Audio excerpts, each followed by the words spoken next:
Selamat malam, perkenalkan nama saya Bimala Loreta Ginting dari 11-3. Di sini saya akan menjelaskan beberapa hal yang saya mengerti dari dua artikel yang dikirim di grup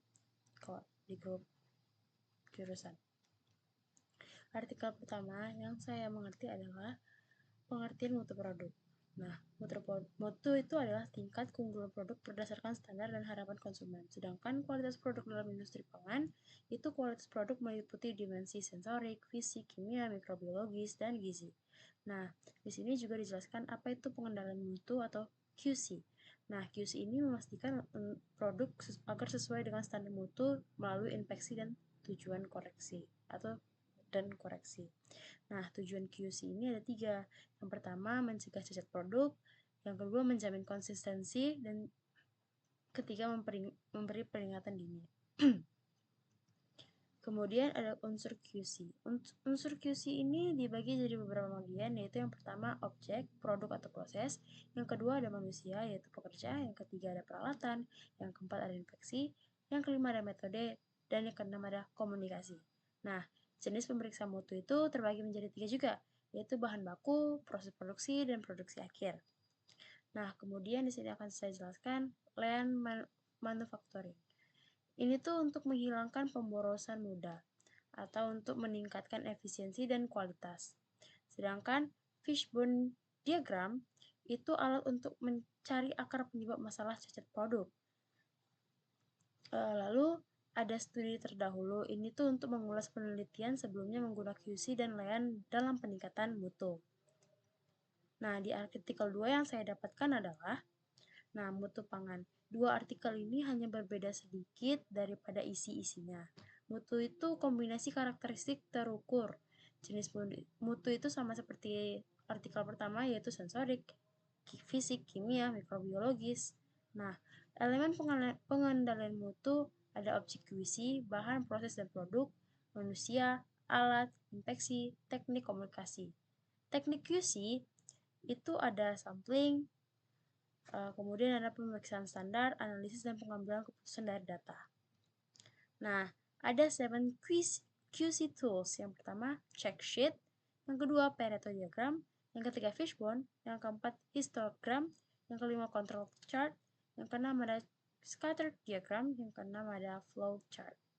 Lalu kemudian di sini ada GMP, HE, CCP, SSOP, dan di sini saya akan menjelaskannya. GMP itu membahas tentang kebersihan, proses, dan personil.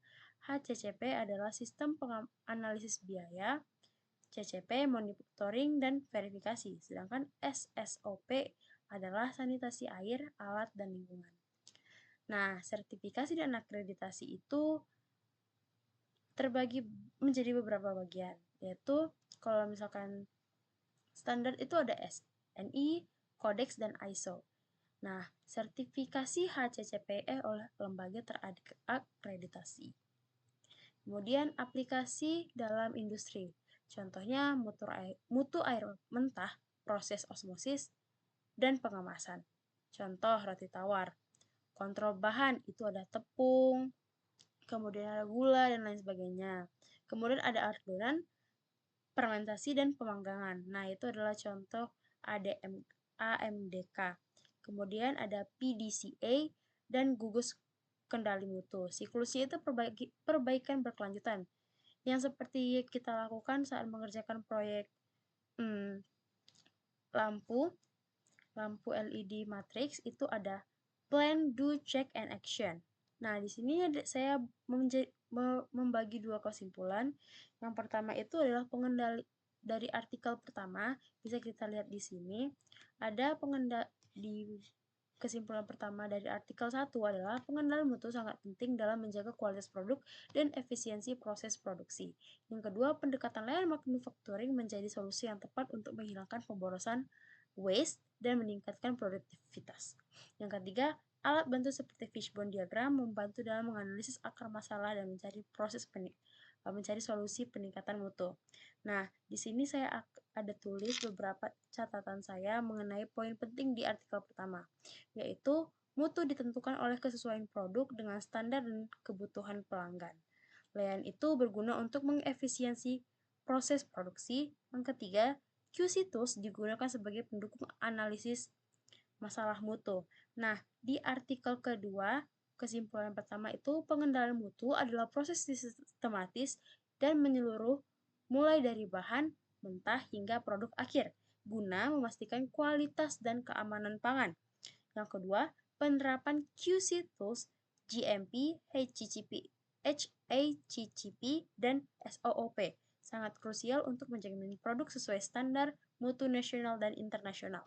Di sini poin penting yang saya catat adalah QC itu mencakup aspek fisik, kimia, mikrobiologis, dan sensorik. Alat QC digunakan untuk memantau dan evaluasi mutu. Prosedur mutu seperti HACCP dan GMP wajib diterapkan untuk keamanan pangan. Dan yang terakhir, standar mutu dan sertifikasi meningkatkan kepercayaan pasar. Inilah yang bisa saya sampaikan dari dua artikel yang saya baca. Terima kasih.